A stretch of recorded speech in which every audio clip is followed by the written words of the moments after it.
Hey folks, tearing apart the Versys today to get a couple things fixed from the wreck. Getting a new handlebar, this guy, got a new rental bar, and then I'm putting a clutch cable on it.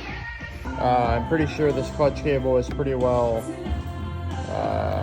effed. It's kind of catching a little bit right there, and it catches and then goes, and so I have a spare one. I'm just going to throw it on, and then hopefully I'm getting rid of this switch. I'm putting on a bar style switch somewhere, so I'll let you know how it goes here.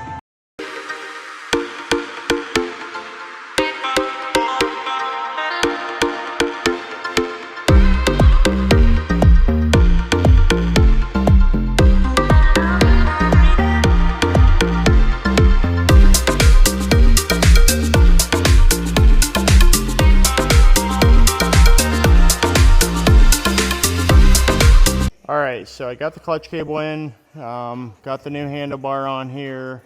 It's not tightened down yet, not aligned right or anything, but I'm just starting to get it together. Got one grip on the clutch side, and I got the new grip put on my throttle tube here, ready to go on. And then I'm just starting reassembly here. Gotta get this guy back up. And then because I'm running a Renthal 7/8 bar, it's not exactly the right diameter of the factory bar. So this guy here, for some reason it didn't do it on this side, on the throttle side, but on the clutch side, where all the controls are there, you know, for your turn signals, headlights, it just didn't tighten up right. So I put a little bit of handlebar tape. This stuff you can get on Amazon. It's just like a fabric tape.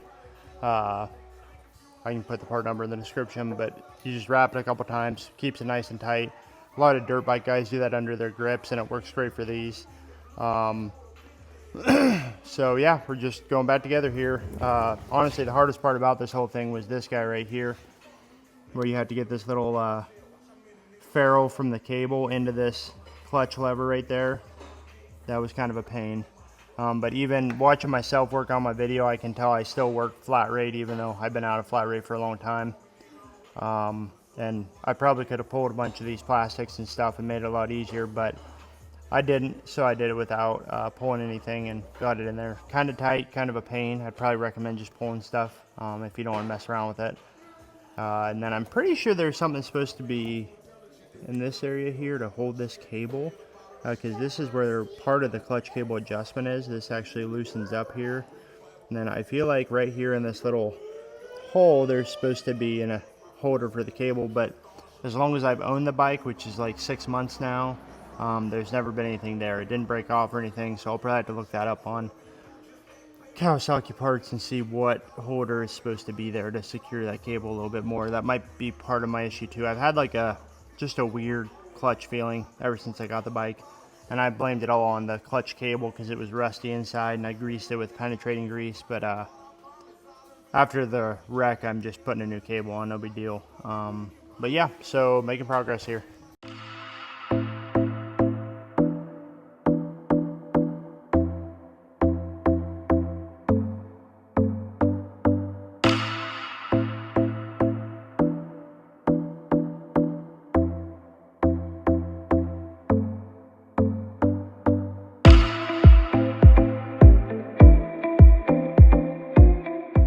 Got the handlebars most of the way on here. Now I'm going to try to get this new switch here wired up to replace this one. This is the one that came stock with these lights.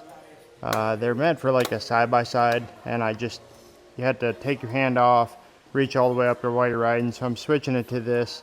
I think it's designed for a handlebar heater, but I'm wiring it up to the lights. So see how that goes.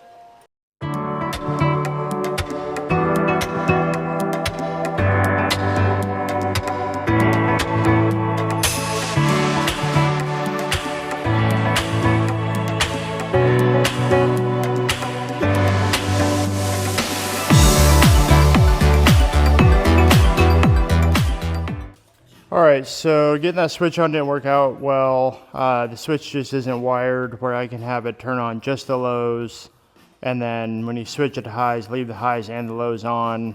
It wasn't going to be an easy thing. I could probably redo the switch, but I'm going to look for the right switch for the application, see what I can find. So I'm back to the, we are back together here. Actually, when I was trying to hook it up and wire it up, I left for a minute and the two wires moved together and bumped, so I had to pull the tank real quick to replace the fuse for the lights that I put in line. So it's back together now. I just got to put the luggage and the seat on. But then I've got to get this is still loose, so I got to sit on it on the seat, figure out what position I like, get my levers adjusted at the right height, get my mirrors back on, my phone mount and charger back on, and then hopefully after that we can take it for a test drive and see how it feels. And then I really need to get these lights. They took a lot of damage. These are the Harbor Freight lights I talked about earlier. This one scraped up a little bit, and no big deal, I'm not worried about that, but I need to get them re-aimed now after the impact where the road grinded on them. So I need to get them re-aimed. Not a big deal either.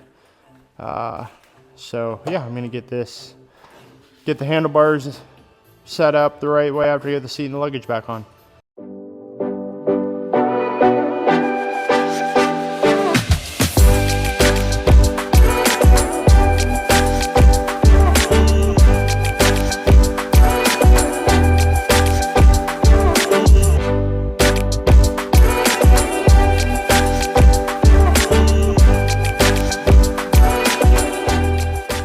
All right, so she's done. Back together in one piece.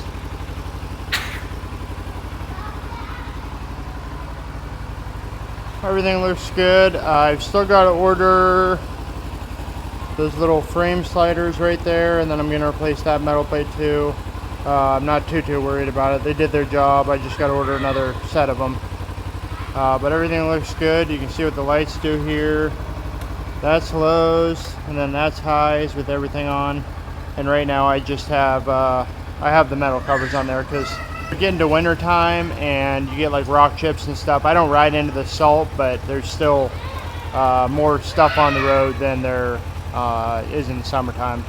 But yeah, so hopefully you can go out for a test drive here today, and hopefully everything's all right.